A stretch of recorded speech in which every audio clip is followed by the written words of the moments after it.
What is going on, guys? Andrew Acevedo here, back with another video, and we are back with another video on the channel. It's been a minute since I've sat down and recorded a video. Last couple of videos on the channel have been some streams. Hopefully to get back into some actual video streaming will probably still happen. I'll probably stream a lot more as well, but probably most likely going to start seeing some more just sit down videos coming in the channel. But this is going to be part one of a two-part series, and I'm going to put it out early. I know Wardy NYM has done a similar thing, talking about some potential trade targets. This is a similar to that series, but also this is just 7 guys that if I was the GM, I would call the teams that these players play for, and this would be 7 guys that I personally would want the Mets to go out and get. This isn't. He probably, his channel and his stream does like, I'll make sure to link it in the description, but it's like just kind of guys overall wise that he could potentially. These are 7 guys I want the Mets to at least talk about acquiring at the trip, that or before the trade deadline. Let's break it down. This is going to be part 1, 2 parts. Let's get this early. This is not going to be, some of these guys have been rumored to the Mets, and some of these guys haven't. Again, this is just 7 guys in this video and 7 guys in the next video who I would take a look and at least call the team and say, hey, what is he available and what would it cost? And maybe what he can help this team, because the Mets have played well. You know, they're just coming off a split of a 4-game series in San Diego, which San Diego is one of the best teams in the league, and the Mets are completely injured as well. Still don't have Conforto, Nimmo, JD, McNeil, Carrasco, Syndergaard. But Jacob deGrom was Jacob deGrom. He got a win on, I believe, yesterday on Saturday, and then Marcus Stroman had a pitch to Gem today on Sunday. I'm recording this on Sunday. But so we take a split. We could have won all those series. All 4 of those games were less than 2-run games. So they were winnable games. And when healthy, maybe this is a different story. If we see them postseason time, maybe it's a different story with a healthier team. But this is, again, these are going to be 7 guys who the Mets should at least show some kind of interest in and potentially bringing in to add to the team. They've also, they've added some depth pieces, guys like Billy McKinney, who's played well, Cameron Maybin. They brought in Blankenhorn, Jose Peraza was on the team already from spring training, but they've tried to at least added some smaller guys. These guys are bigger, like a little bit bigger names, some depth guys, and some huge names in this video. So this is, let's get right into it. Let's start it with 7 guys I want the Mets to at least look at to acquire.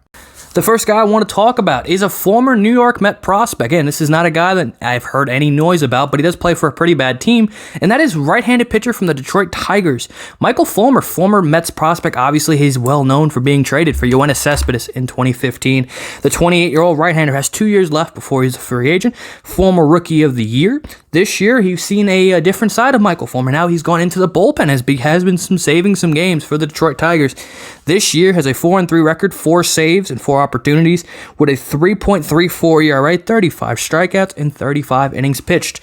Again, if you look at more, I'm going to start maybe trying to bring some analytics, some baseball savant numbers. His average exit velocity is in the 91st percentile, so he's not allowing a lot of guys hitting the ball hard. Chase rate in the 78th percentile, hard hit rate in the 87th percentile. His xWOBA against 63. His expected ERA at 63 per 63rd percentile. His whiff rate in the 74th percentile. His average exit velocity is in the 84th percentile. Got a quick, pretty much a 2-pitch mix with a third pitch he often does. 96 on his fastball. It does that about 47% of the time. His slider comes in at about 90. He throws that about 35% of the time. So he's become more of a fastball slider as he's gone into the bullpen. He also has a changeup. He throws about 15% of the time. About 88. And his curveball, he throws 2% of the time. That's really a rare pitch, kind of like how Jacob deGrom really doesn't throw his curveball. He's more fastball slider. That's what Michael Fulmer is. For his career, was a starter to begin his career, but under 500, a 28-36 record, the 4 career saves, career RA of 4.04 and 411 strikeouts and 518 and 2/3 innings.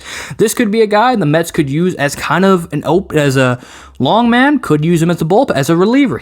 Now he has some flexibility. He's closing some games now with Detroit. You could bring him in as an extra arm. The Mets kind of do need a fifth starter because of, Carlos Carrasco. We don't expect him back until a minimum of July. Syndergaard, who knows how long Noah Syndergaard's going to be out, so the Mets are going to have to add in the rotation. And Michael Fulmer's been a capable starter. I'm not, he's nothing crazy. He could be a good bullpen arm. This could be kind of like, I would say, smaller, like an Addison Reed kind of deal, where they just bring in a really good arm. You could put him in the bullpen. The Mets have had a really good bullpen this year. You add another guy, and this is one of Sandy's guys. Sandy did not want to trade Michael Fulmer for Yoenis Cespedes, so maybe some familiarity with Sandy Alderson in the organization could be a guy the Mets could bring in as just an extra arm. And, I don't know what the Tigers would want back for him. He has 2 years left of arbitration before he's a free agent, so I don't think he would cost a lot because the Tigers kind of have their next young core of young pitching with obviously Casey Myers, Screwball, Matt Manning coming. So Fulmer was supposed to be a part of that. Obviously, he won Rookie of the Year. I believe beating out Gary Sanchez. I think, don't quote me on that, but could be a guy. Maybe the Mets could at least talk to Detroit and say, hey, what do you want from him? Because Sandy having some familiarity with him, and it could be again just a solid arm you could add to our bullpen / extra starting pitching depth. You can never have enough pitching. Look at the Mets now. Now we're running thin on the starting. We have the 3 guys, the big dogs, Walker, DeGrom, and Stroman. The 4 and the 5 with Peterson and Lucchesi have been both up and down just to give the Mets another arm in that bullpen or in the rotation. So it's a good piece. It could be a potential piece. Again, familiarity with the organization. Could be a bullpen / reliever. He has that flexibility. Could be a very interesting guy the Mets could bring in. Next guy on the list is Seattle Mariners third baseman Kyle Seager, the 33-year-old. He has technically a team option, but if he is traded, it becomes a player option for next year. He's 33 years old this year, not having the greatest season, hitting .216, 11 homers, 36 RBIs, on base at .282, slugging at .432, making it a .714 OPS. First career, 254 average, 218 homers, 742 RBIs, career OPS at .786. The Mets have already kind of showed some interest in Kyle Seager.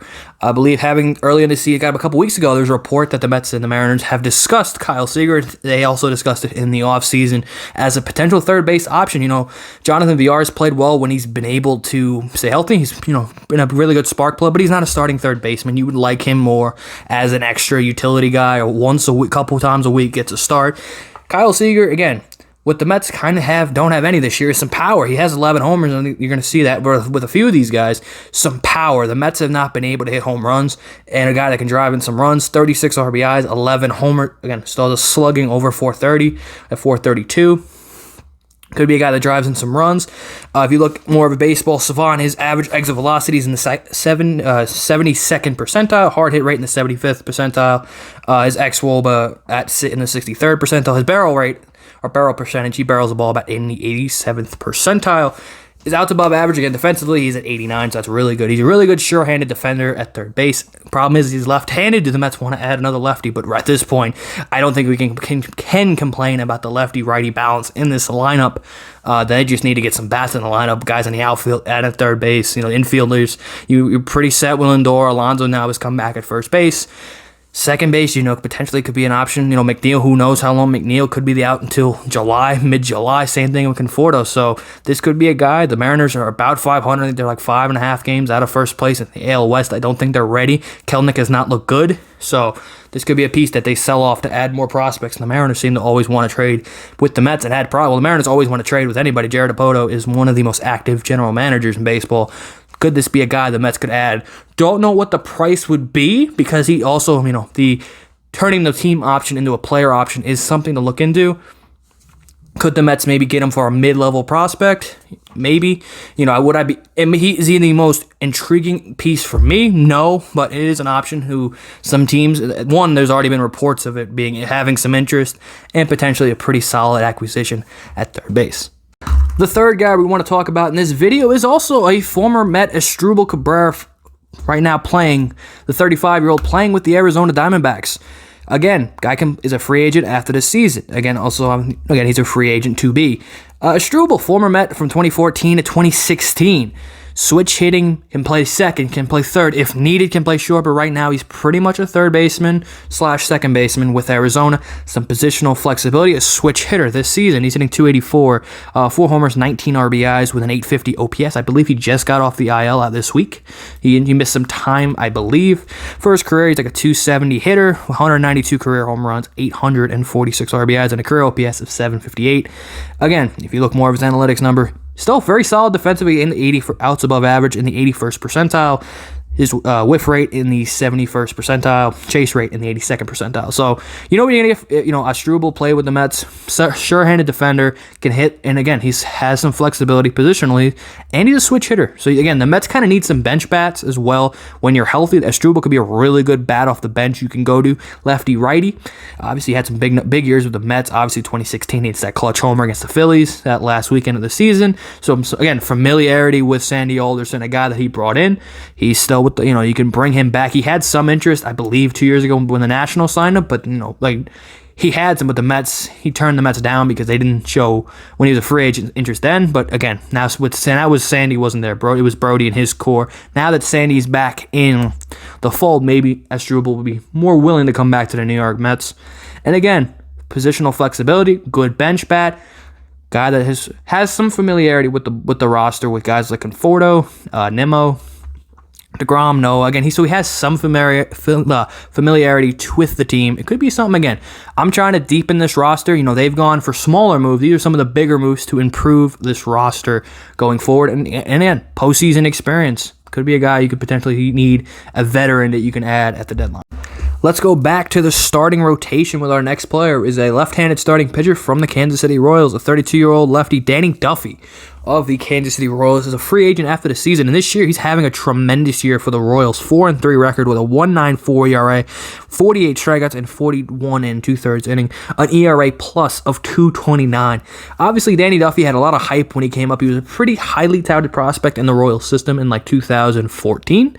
Didn't really pan out. They kind of made him a reliever, but this year he's pitched really well. Maybe could it be a pine tar, a foreign substance being used, but who knows? But again, for his career, he's a 500 pitcher, sub 4 ERA, over 1,000 strikeouts in his career, and 1,100 innings pitched. For his career, he's a 109 OPS pitcher. So again, free agent. Royals aren't competitive. Could be some depth in that 4 or 5 slot. And the Mets, you have a couple lefties, David Peterson, Joey Lucchesi, and potentially Thomas Scapucci.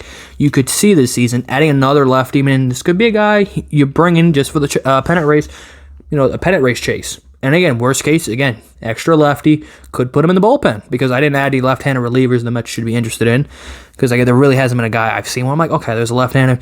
He has some bullpen. He's been able to, kind of like Michael Fulmer. He's been in the bullpen before in his career. He's also now a starter. So now you have a guy who's having a really good year. You hopefully can get some starts out of him. And again, deepening the rotation so you don't have to go hard on Carrasco. And if you get Syndergaard back, you don't have to hold these guys to you. You need to be your highest highest self.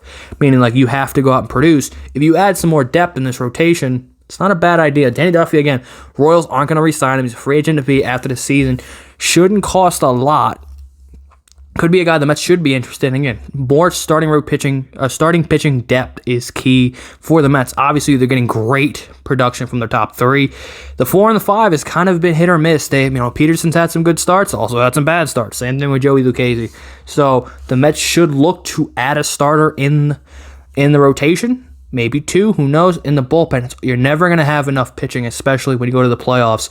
Pitching is most important, and you look at the Yankees, I don't want to say the Yankees, but they haven't had a lot of pitching, and they've always seemed to lose. You look at teams like Tampa Bay, you look like the Dodgers, who have so much pitching that gets them through the playoffs, and they use starters out of the bullpen. Danny Duffy could be a very interesting X factor from the Mets, because again, he's been a reliever before in his career. Same thing with Michael Fulmer, a starter turned reliever who pitched pretty well out of the bullpen. Can be a starter this year. He's pitched really well. Again, just another kind of starting pitching depth the Mets kind of need to get over the hump. Moving on to some outfield depth, and a former All-Star, Joey Gallo, a left-handed outfielder from the Texas Rangers, has 1 year left after the season, so he has the rest of this year and next year. You know what you're going to get from Joey Gallo? He's pretty much a 3. He's the definition of a 3-result player. Strikeouts, walks, and hit home runs. This year he's hitting .207 with 10 homers, 26 RBIs, and a .754 OPS. For his career, he's a .208 hitter. He's at 130 homers, 288 RBIs, and a career OPS of .818. You look at his baseball savant, his average exit velocity is in the 82nd percentile. So when he hits them hard and hits them far. His walk percentage is in the 98th percentile. His K rate is in the 6th percentile. His barrel percentage is in the 90th percentile. Chase rate in the 78th. So again, he's done a little bit better. And outfield wise, he's outs above average in the 81st percentile, and his outfield jump is in the 90th percentile. So again, he's a Gold Glove outfielder, and I think this could be kind of a Marcus Stroman, Zach Wheeler situation with Michael Conforto. You could see Michael Conforto walk this year, and now you can replace him with Joey Gallo after the season because he has 1 year left. And kind of being again, kind of when the Mets had Zach Wheeler and went out and got Marcus Stroman, it was more for next year and adding to at least have some backup because the outfield class this year, besides Conforto, is not good. Joey Gallo is one of those guys. Again, I've said it before. The Mets need to add some power. They're not hitting a lot of homers. Not really when they strike out pretty well as well, but Joey Gallo is the definition. He gets on base, walks, he hits a lot of homers, he strikes out a lot, plays great defense. You're going to have some guys coming after him. Obviously, the Yankees are going to be very interesting. I don't see why you would go get Joey Gallo if the Yankees, besides being left-handed, you have enough all-or-nothing strikeout or home run guys. You would think you'd maybe go out for some future guys in the next video, outfield-wise. I don't want to spoil it, but some other left-handed outfield options. Joey Gallo should not be anywhere near the New York Yankees because that's just more than what they have. Who knows if they're even going to be a playoff team? Oh, yeah, I said it. But again, Joey Gallo could be a guy you bring in. Monster power, great defense, walks a lot, can drive in runs when needed. And this Mets offense, again, needs some more oomph. Pete Alonso is the only guy who's hitting a lot of homers, and I really think he only has like 6 homers this year. So Jonathan Villar, I think, is second on the team in homers, and with James McCann not far behind him. So this team has not produced offensively, home run numbers-wise. They've improved a little bit in runners in scoring position. Joey Gallo can be a big bat you include in this lineup for next year and this year to at least cover yourself. If you do lose Michael Conforto, you can move Gallo to right. Gallo is one of the better defenders in the outfield. It's even better than Michael Conforto defensively, so if you add some power, maybe you lose some average. Michael is a better overall hitter than Joey Gallo, but Joey Gallo, it's for a lot of homers. So again, Sandy Alderson was one of those guys. He valued the home run guy. So this could be a guy Sandy falls in love with. The power, with great defense, could be something to look forward to. Texas has been rumored to trade him for a couple years now, but again, now 1 year left after this season, the Rangers should be very, very intrigued to see if they can trade and get decent assets for Joey Gallo. We'll go to our final two, and these are some of the bigger names, and this guy was in the thumbnail, and I put him in this video because this was something I brought up on the first ever edition of Mets Weekly I was on, and they asked what was one player the Mets should be at least trying to acquire, and I said Carlos Correa, shortstop from the Houston Astros, 26 years old. He's a free agent after the end of the season, and you can say, Andrew, why do you need to go get Carlos Correa? You have Francisco Lindor at shortstop. Little nugget here, in the 2016 WBC, Carlos Correa and Francisco Lindor played on the left side of the infield with Carlos Correa playing third base. And that was one of the best defensive left sides of the infield I have ever seen. Correa has made some tremendous plays in the WBC. I remember against the Dominican Republic, I think it was Manny Machado or someone else hit an absolute line drive down the third base line, and Correa made a leaping, diving catch to save it down the line. Correa is also a bigger shortstop, so I could see as he ages, he could move to third base because he is a bigger, stockier guy. I think everybody's kind of said that Correa will move to third base as he ages. And I can already see, well, the Astros aren't going to give him up. If I'm the Astros, I'm looking at this team. They're second. I think they're 3.5. I think they're 2.5 games behind the Oakland A's at time of recording. Correa is the first guy of that core who's going to be a free agent. I think Alex Bregman, is 2 more years. I think Altuve is the next year. So they're going to have to make a decision, and they also talked to Correa preseason for an extension, and they were way off on contract offers. So if the Astros don't believe they can win the World Series and be a competitive team in the postseason, could the Astros look to flip Correa for at least some assets so you don't lose him for nothing? They've already talked contracts. They were not on the same page. And Correa is one of those guys where the Mets really don't have a lot of postseason experience, besides obviously Michael Conforto, his rookie year, the couple of years from Francisco Lindor in Cleveland. James McCann had a few ABs in the play-in series with the White Sox, if you even want to count that.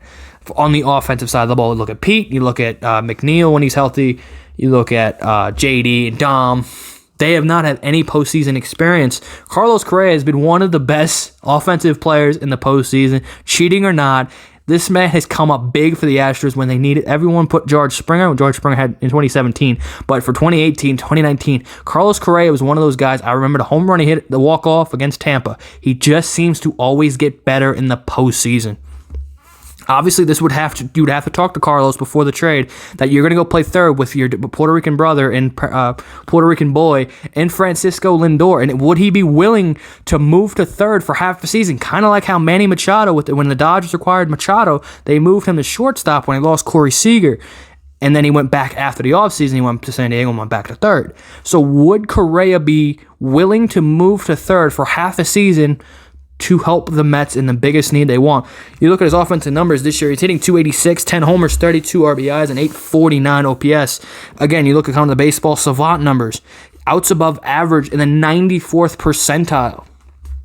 Imagine a defensive left side of the infield of Carlos Correa and Francisco Lindor. No balls are getting through that hole because you would have two dominant defensive guys. Like I remember in the offseason, we kind of flirted with, man, imagine Nolan Arenado and Francisco Lindor. This is a pretty good, if this were to happen, a pretty good backup plan of Correa and Lindor. You look also some of his baseball savant numbers. His walk percentage is in the 76th percentile. His whiff rate's in the 73rd. Barrel percentage is a little low in the 42nd. His expected batting average in the 88th percentile. So again, he's one of these guys. He comes up clutch. He's great defensively. The biggest question with Carlos Correa, is he willing to move to third for half a season? That is going to be, and are the Astros going to move him? That is the two questions. Also, the Mets have had some interest in the past. I know that was Brody's regime before they made a trade for Robinson Cano with Edwin Diaz. They did have some interest and discussed with the Astros a trade about Carlos Correa. So the Mets have had in the past, obviously different regimes, but would the Astros be willing to talk to about trading Correa? And two, would Correa be willing to move to third base? And the last guy we're going to discuss in this video, it's the biggest trade piece out there. It's Kris Bryant, third baseman of the Chicago Cubs, the former 2016 NL MVP, 29 years old, free agent to be, and he's back to looking like that MVP season this year, hitting .309, 13 homers, 38 RBIs, and .976 OPS.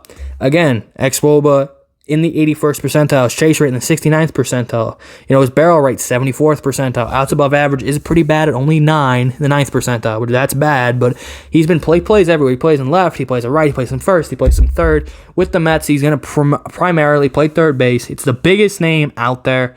Everybody seems to want this guy, and obviously the Mets and the Cubs have discussed it in the offseason. And that was when Kris Bryant was coming off a down season. They asked for Francisco Alvarez. That is going to be the biggest thing with the Mets, is what are the Cubs willing to take and what are the Mets willing to give up? Because they wanted Alvarez when he was coming off a terrible 2020. Now he is one of the better offensive players in baseball this season, going to probably most likely start the All-Star game at third base for the National League. What is that value going to be? Again, we've tried to find third base, and what are they going to be? And are the Cubs honestly going to hold on to him? Again, I think it's the same thing with the Astros. They got to look at themselves and say they're in that division race with the Cardinals and the Brewers, but are they frauds? They are waiting. They'd make the playoffs just to get bounced. And Baez, Rizzo, and Bryant are all free agents, and they don't trade these guys, and they get nothing but compensation picks. That is what are the Cubs front office willing to do? Because, for me, if I'm going to lose a guy, you have three major free agents, and it looks like Baez is the guy they want to re-sign long-term. So Bryant you could trade him while his value is high. But again, the Mets price is going to be, what's it going to cost to get Kris Bryant now that he is one of the best this season, one of the best offensive players in the National League? What is that price going to be? If they're asking for Alvarez, then would it have to be Alvarez plus Beatty or Mauricio just to get Bryant?